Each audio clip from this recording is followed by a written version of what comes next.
Sometimes the person who spends all day healing others is the one who's breaking the most.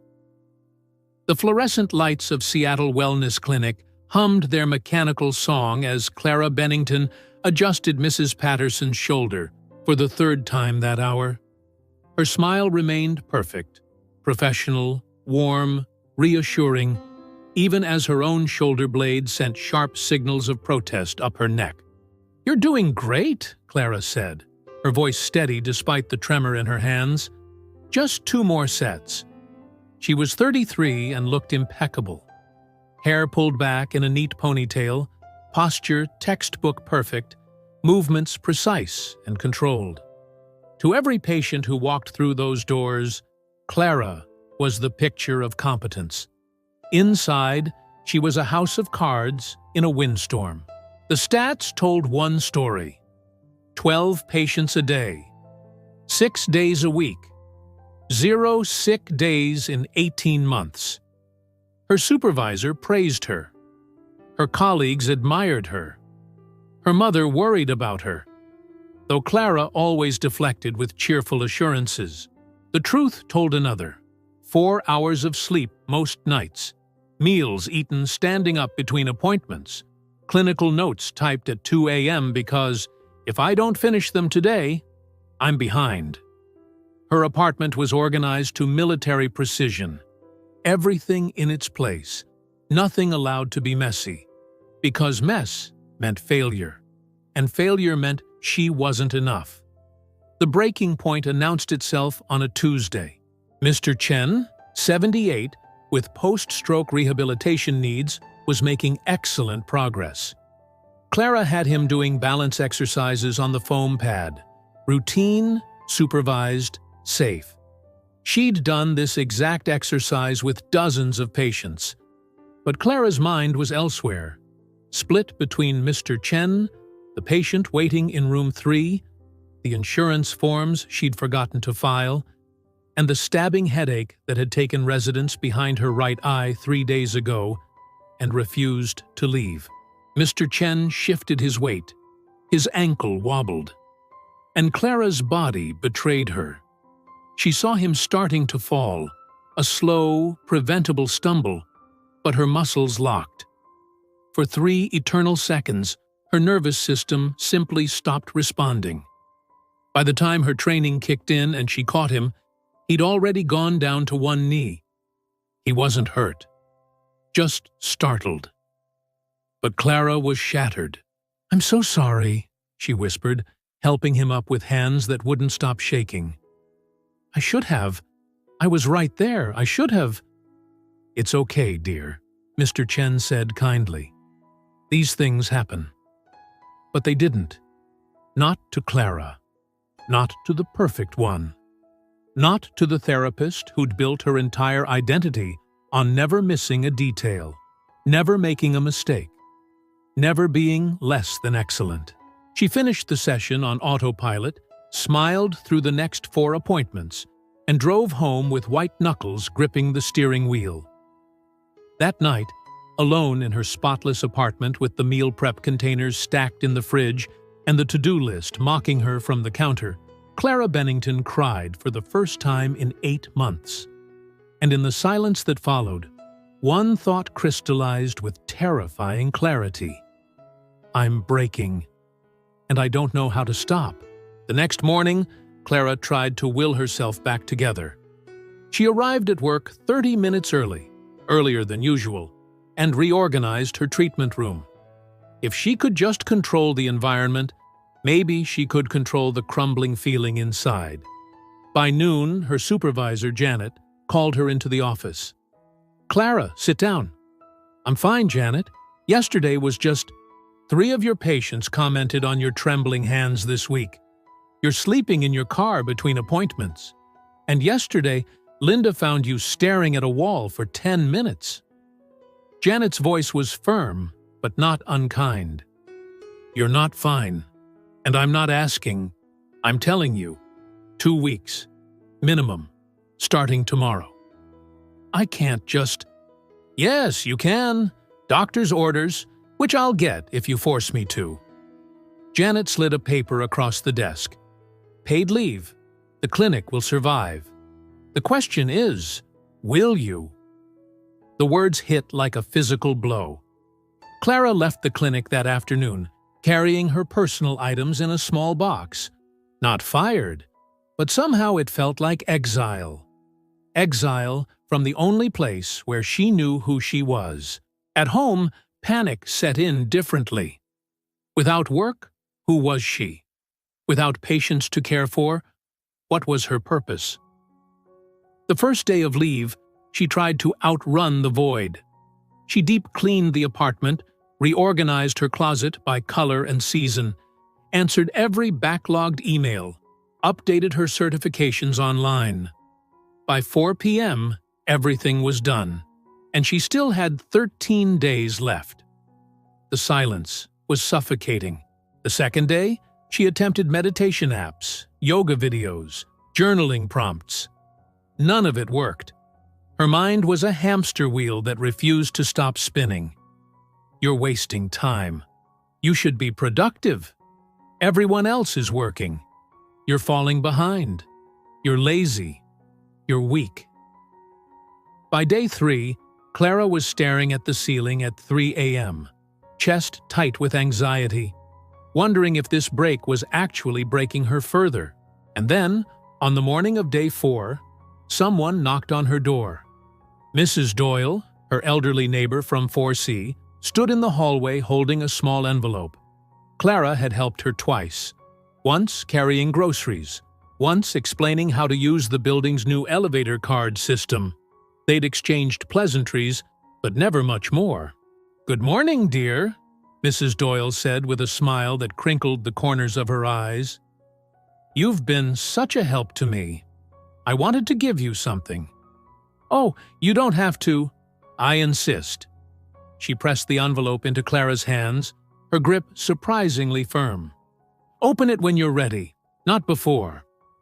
Before Clara could respond, Mrs. Doyle shuffled back to her apartment, leaving Clara holding the mystery. Inside, Clara found a single sheet of cream-colored paper, folded once. The handwriting was shaky but deliberate. "Improve 1% every day. That's all." Clara stared at it. That was it? That was the wisdom? Improve 1%? Her first reaction was dismissal. It was a platitude, a bumper sticker philosophy, something you'd find on a cheap motivational poster next to a picture of a mountain and an eagle. She almost threw it away. But something, maybe desperation, maybe the way Mrs. Doyle had looked at her with those knowing eyes, made her keep it. That night, lying in bed at 11 p.m., mind racing through worst-case scenarios, Clara remembered the note. 1%. What would that even look like? In physical therapy, 1% improvement was measurable. If a patient could lift their arm 15 degrees yesterday, could they lift it 15.15 degrees today? Technically possible, even if absurdly precise. But for her? For this formless anxiety, this bone-deep exhaustion, this feeling of being a failure disguised as success? An idea flickered. Small. Almost embarrassingly small. Tomorrow morning, she would make her bed. Not just pull the covers up, actually make it. Slowly. With attention. One small thing done with care instead of 100 things done with panic. That was it. That was the 1%. It felt ridiculous. She did it anyway. The bed making took 7 minutes. 7 minutes of smoothing sheets, fluffing pillows, tucking corners. 7 minutes where her hands moved with purpose, but without pressure. When she finished, she sat on the edge of the bed and looked at it. It was just a made bed.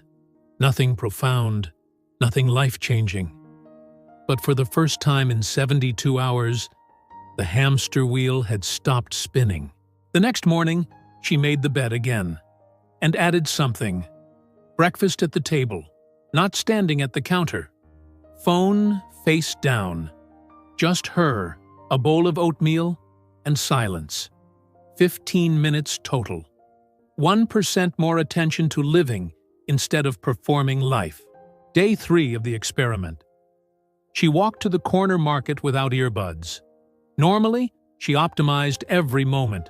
Podcasts while walking, audiobooks while cooking, news while showering. But today, she just walked. She noticed things. The way the autumn light filtered through the maple trees, the smell of fresh bread from the bakery, the elderly man feeding pigeons who smiled at her when she passed. She'd lived in this neighborhood for 4 years and never really seen it. Day 5, she sat in her reading chair, the one she'd bought 2 years ago and never sat in because there's always something more important to do, and read 20 pages of a novel. Not a professional journal, not a self-improvement book. Fiction. For pleasure. The guilt came as expected. You should be doing something productive. But she sat with it. Let it be there. Didn't fix it. Didn't fight it. Just acknowledged it and kept reading. 1% more permission to rest. The changes were microscopic. If she'd been tracking them on a spreadsheet, they'd barely register. But something was shifting. The tightness in her chest loosened by degrees. The trembling in her hands appeared less frequently. Sleep came a little easier.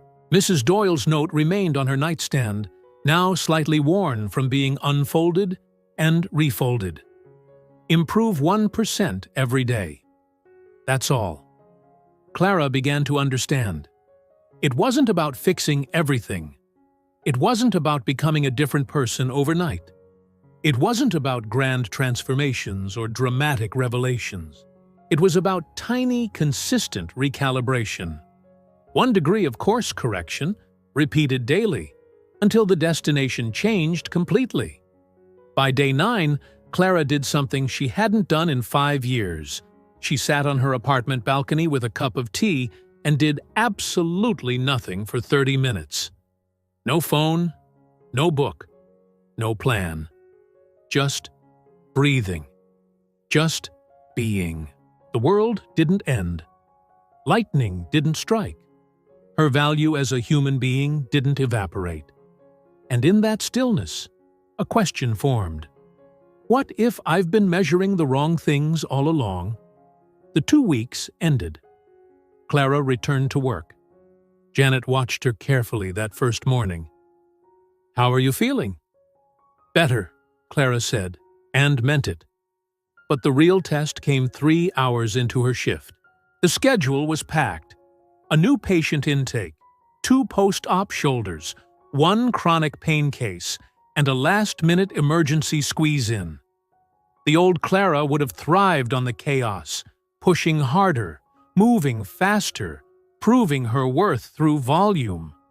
But when she felt the familiar acceleration starting, the rushing, the mental multitasking, the breath getting shallow, she stopped. Right there, between patients, she took 60 seconds. Closed the treatment room door. Sat in the chair. Breathed. 1% more presence. That's all. When she entered the next room, she was there. Fully. Not thinking about the previous patient or the next one, not mentally drafting notes, not performing competence, just present. The patient, a man recovering from a car accident, looked at her with surprise. "You seem different from other therapists." "Different how?" "Like you're actually here." Clara smiled. "I'm practicing." The weeks that followed weren't perfect. The old patterns tried to reassert themselves. The late nights, the overcommitment, the guilt for not doing more. But now, Clara had a counter-practice. 1% recalibration. Daily. Some days it was making the bed. Some days it was eating lunch, sitting down. Some days it was leaving work exactly on time, instead of staying just to finish one more thing. Some days it was simply noticing when she was holding her breath and choosing to breathe instead. The improvements were invisible to anyone watching, but Clara felt them accumulating like interest in a savings account. Compound growth, applied to well-being. 3 months in, Janet approached her again. "I've been watching you," she said. "You're seeing fewer patients than before, but your outcomes are better. Way better. And your patients are asking for you specifically." What changed? Clara thought about it. "I stopped trying to be excellent and started trying to be consistent." Janet looked puzzled. Clara didn't elaborate. How could she explain that the secret wasn't doing more? It was doing less, but doing it with full attention. That perfection was the enemy of progress? That 1% daily was better than 100% once? It sounded absurd when she thought about explaining it, but she felt it in her bones. The universe, however, wasn't done teaching. 6 months after her return, Clara was assigned a new patient. Emma, 19 years old, cyclist, fractured humerus from a racing accident. Emma arrived angry. Not at Clara, not at anyone specific. At everything. At her body for breaking, at the universe for allowing it, at herself for being weak. "I need to get back to training in 4 weeks, Emma announced, jaw set. "Regional championships." Clara reviewed the x-rays. "Emma, that's not realistic. Healing takes, I don't care what it takes. I'll do extra sessions, double sessions, whatever it takes." Clara saw herself 6 months ago. The same desperate drive, the same belief that more effort equaled faster results, the same terror of falling behind. "Can I tell you something?" Clara asked, pulling up a chair. Emma crossed her arms defensively, but nodded. 6 months ago, I was you. Different injury. Mine was burning out, trying to be perfect instead of breaking a bone. But same mindset. Push harder. Do more. Never rest. Never be weak. And you know what happened? What? I almost destroyed my career and my health because I thought intensity mattered more than consistency. Emma's expression shifted slightly. "So, what am I supposed to do? Just give up?" "No. I'm suggesting you aim for 1% better every day instead of 100% better right now." "That's impossibly slow." "Is it?" Clara stood, grabbed a marker, went to the whiteboard. "If you improve just 1% every day for 70 days, you're not 70% better. You're twice as good. That's the math of compound growth. But if you push for 100% immediately, you'll re-injure, set yourself back, and end up worse than when you started." She wrote on the board, 1.011, 70 pounds, 2.2.0, 0.99, 70 pounds, 0.5, 1% better daily versus 1% worse daily. The difference in 70 days is 4x. Emma stared at the numbers. Nobody's ever explained it like that. Most people don't. We worship the dramatic transformation, the overnight success, the heroic comeback. But real change? Real healing? It's boring. It's tiny improvements you can barely measure, done consistently, until they add up to something you never thought possible. Emma's eyes welled up, the first crack in her armor. But what if 1% isn't enough? What if I'm too broken? Clara's throat tightened. She heard Mrs. Doyle's voice in her memory, felt the weight of that cream-colored note. "Emma, listen to me." She sat back down, looked the girl directly in the eyes. "You're not too broken. You're just trying to fix everything at once, and that's impossible. But tomorrow? Tomorrow you can be one tiny bit stronger, one small degree more mobile, one moment more patient. And the day after, another 1%. That's not just enough. That's everything." Silence filled the room. Then Emma asked, voice small, "Will you help me do that?" "Yes," Clara said, 1% at a time. As Emma left that day with her first exercise sheet, laughably simple, intentionally easy, Clara sat alone in the treatment room and cried. Not from sadness, from recognition. She'd needed someone to tell her this 6 months ago. And the universe, in its strange wisdom, had sent Mrs. Doyle with a note instead. Now, Clara was the one passing it forward, not with paper, but with lived truth.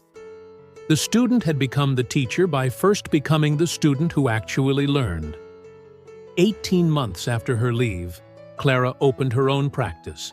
It wasn't the big, impressive clinic she'd once dreamed of. No fancy equipment, no large staff, no prestigious location, just a small, warm space in a renovated house near Green Lake, with large windows, plants in every corner, and a waiting area that felt more like a living room. She called it the 1% space. Patients asked about the name. She'd smile and say, because that's all you need to bring. 1% more than yesterday. Her approach was different from mainstream physical therapy. Sessions were longer, schedules less packed. She taught exercises, yes, but also taught rest, taught patience, taught the difference between productive effort and destructive pushing. On the wall, in simple lettering, 1% is enough if it's every day. The practice grew slowly. No viral marketing, no aggressive advertising. Just word of mouth from patients who felt seen, heard, and healed, not just physically, but holistically. Emma became one of her first success stories, not because she made it to regionals, she didn't, but because she learned to love cycling again instead of using it to prove her worth. She now volunteered at the 1% space, helping other young athletes unlearn the toxicity of all-or-nothing thinking. On the 2-year anniversary of opening, Clara sat in her office after the last patient left. The space was quiet, golden afternoon light streaming through the windows. She'd kept Mrs. Doyle's note all this time, now protected in a frame on her desk. On a whim, she decided to visit 4C to thank her neighbor properly for the gift that had changed everything. The superintendent, replacing a light in the hallway, gave her the news. Oh, Mrs. Doyle, she passed away about 1.5 years ago. Peaceful, in her sleep. Sweet lady. Clara's breath caught. 1.5 years? Yeah, February of last year. Why? February. 2 months before Mrs. Doyle had given her the note. No, that couldn't be right. Back in her apartment, Clara searched her memory. The knock on the door, the envelope, the conversation. It had been April, she was certain. But her mail from that time was still in storage. She dug through boxes until she found it. A condolence card from the building management. We regret to inform residents that Mrs. Dorothy Doyle, 4C, passed away on February 3rd. Clara sat on the floor, surrounded by boxes, mind reeling. If Mrs. Doyle had died in February, who had given her the note in April? She pulled out her phone, scrolled back through old texts, found the building's community message board archives. There, a post from Mrs. Doyle's daughter, clearing out the apartment in March, mentioning that her mother had prepared small gifts for neighbors before she died. The super must have delivered them. Clara had never spoken to Mrs. Doyle that day. She'd constructed the memory, filled in the gaps, created the wise elder because her mind needed the story to make sense. The note was real. The wisdom was real. But the teacher hadn't been a person. It had been a message from someone who'd learned the same lesson, perhaps through her own crisis, her own suffering, her own 1% journey. Mrs. Doyle had died alone, quietly, like she'd lived. But she'd left behind something that would ripple forward, a simple truth, written by a shaking hand, given to strangers who needed exactly that reminder at exactly the right time. Clara held the framed note, tears streaming down her face. "Thank you," she whispered to the woman she'd never really known. "You were right. 1% was enough." She placed the frame back on her desk, where she'd see it every morning. And in her journal that night, she wrote the final entry of a very long chapter.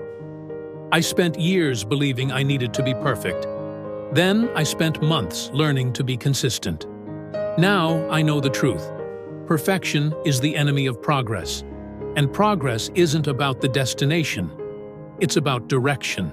1% more present, 1% more patient, 1% more honest, 1% more alive. Not because it's easy, because it's sustainable." Mrs. Doyle's note sits on my desk. Tomorrow, I'll make one for the next person who needs it. Not because I'm a teacher, because I was a student who finally learned. The secret was never in the size of the step. It was in the certainty of taking it. Every single day. Clara Bennington spent half her life trying to leap to the finish line, and the other half discovering that the secret wasn't in the leap, it was in the steps. Because sometimes 1% of presence every single day is worth more than 100% of intensity in a single moment. The extraordinary life isn't built in explosions of motivation. It's built in the quiet consistency of showing up. Just a little bit better.